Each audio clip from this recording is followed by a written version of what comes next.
Hello guys, I hope everyone is doing very well during this global pandemic.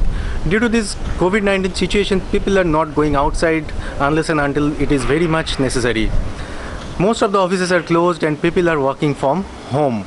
So to work from home without any interruption, one of the most important things you need is a very good and stable internet connection.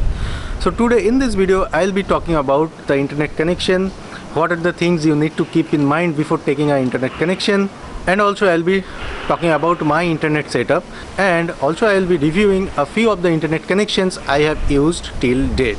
So without any further delay, let's get started. This is Oni and I welcome you to my YouTube channel, Oni Online.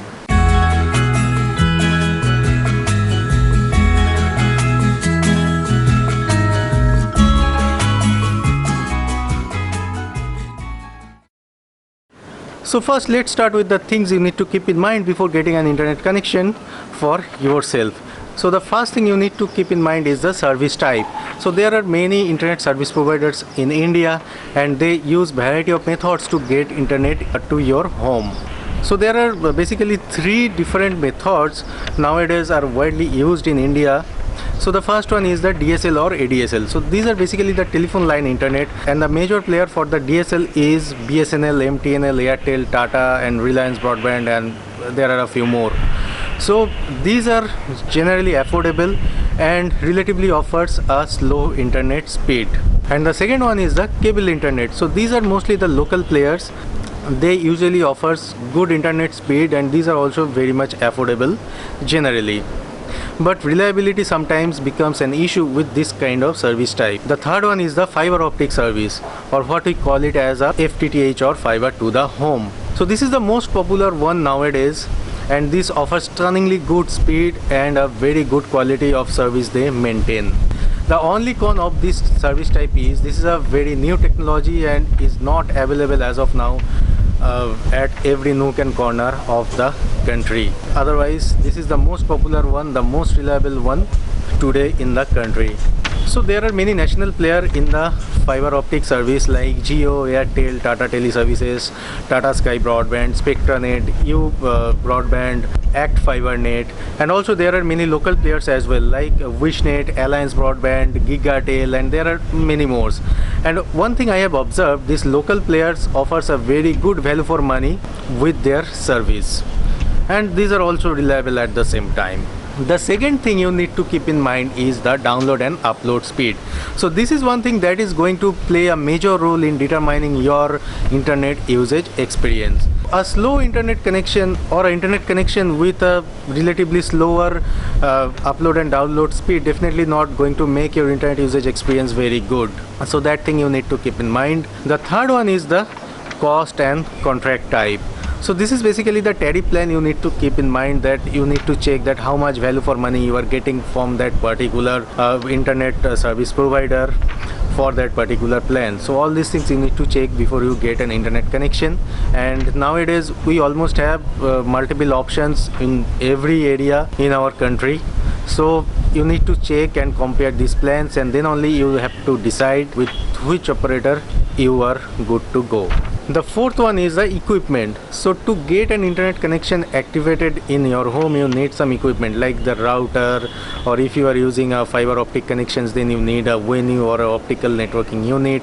So most of the operators are giving it to their subscribers for a one-time payment, and then you need to get the router according to your requirement. So if you have a very larger area to cover, then you need to get a very good Wi-Fi router with a large coverage. The fifth point is the reliability. So you need to check how reliable is your internet connection, and you check the reliability with mostly three things.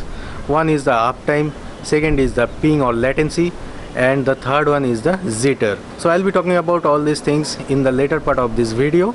And now comes the sixth point, that is the service support. So you need to check the turnaround time, how much time your internet service provider takes to get some issue resolved.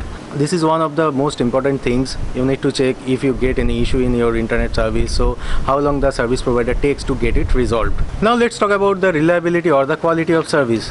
So the quality of service is generally determined by three factors. One is uptime, second is ping or latency, and the third one is jitter. So for how long in a year you are getting your internet connection up and running, so that is called as uptime. Now let's talk about ping or latency. Ping or latency or delay is that time which is taken by a data packet to reach its destination from its source. So you may know that the data is generally being transmitted in forms of data packets. Latency is that time which is required for a data packet to reach its destination from its source, and the latency or ping indicates the responsiveness of your internet connection. Lower the latency, the internet connection is more responsive. Nowadays all the fiber optic service providers offers a very good latency. The latency is ideally not more than 2 or 3 milliseconds, so that is a very good responsive connection you can consider. On the other hand, jitter is the variation in ping or latency. So visually it can be represented as the distance between the data packets. So that means after how long of reaching the first packet to its destination, the second packet is reaching to the same destination. So the distance between two data packets is called as jitter, and it indicates the stability of your internet connection. If the jitter of your internet connection gets very high, that may cause to data packet loss or network congestion. Ping is completely independent of downlink or uplink speed. It has no connection with your download or upload speed.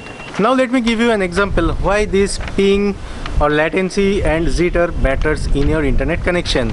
I am quite sure that many of you has booked Tatkal railway ticket from IRCTC website, and you must have experienced that all the tickets gets exhausted within 5-10 minutes of the opening of booking. Now imagine if you could reach the IRCTC server before everyone else, you could have get the ticket confirmed. And a lower ping or latency helps you to reach the server faster. So that is why the ping or latency or jitter matters for your internet connection. And talking about bandwidth, nowadays the bandwidth requirement is more for all of us, because nowadays we are working from home and we need to attend many more video calls, and we also need to download some big files, or we need to watch some videos. So for that we need to have a very good bandwidth, or download and upload speed should be more. Also nowadays we have multiple devices to get connected with the internet, like we have multiple smartphones, laptops, smartwatches, Amazon Alexa, Google Home, smart TVs and all that kind of stuff. So that is why nowadays the bandwidth requirement is a bit more. So whenever you are going to get a new internet connection, make sure that you are getting good download and upload speed, and that will really help. And also at the same time you need to check the reviews of that particular service provider in your area, that how responsive the connection is and how is the service support. And also you need to compare between different plans by different service providers in your area. Apart from the internet service provider, your home network setup will also play a major role in determining your internet usage experience. So about the home internet setup, I'll make a separate video. So in the next video I'll be talking about that thing. So what kind of router will be good for you and what kind of setup you need to make. So all these things I'll be talking about in my next video. As you all know that I live in a Kolkata suburban area. So in my area there are many fiber optic internet service providers are there, like Alliance Broadband, Wishnet. So I personally use Wishnet at my home, and that offers a very good internet connection with a very good stability and download and upload speed. So in the insert you can see that how my internet connection works, and the latency is really low and the bandwidth is very much on the higher side, as you can see. And I am using a 80 Mbps plan, and you can see that how much bandwidth I am getting. And for that 80 Mbps truly unlimited data plan, I am paying only 650 in a month. Also I have used Airtel fiber broadband connection at my office, and you are seeing the screenshot that how it offers. So it's also a very good service provider, but it's a bit more expensive. So that is why I am using Wishnet at my home. And as I already told you earlier in this video, that the local players are offering very good value for money. So you are getting unlimited data at a very good speed. That really helps. So Wishnet and Alliance Broadband, they are the major player in Kolkata suburban area, along with Hathway, City Cable and all that things. I am using Wishnet for past almost 3 years, and my experience with Wishnet is very good. So if you have Wishnet available in your area, so you can go for that. So guys, that's all for this video. In the next video I'll be talking about the home internet setup, and also I'll be showing you my internet setup at my home and how I am getting the Wi-Fi coverage at my entire home. And guys, the COVID-19 cases are increasing exponentially in India, so you only go out whenever it is extremely necessary for you. Otherwise, don't go outside, stay at home. So that's all for this video. Signing off, this is Oni, and I hope to see you in my next video. Stay happy, stay blessed, and stay safe. Bye bye.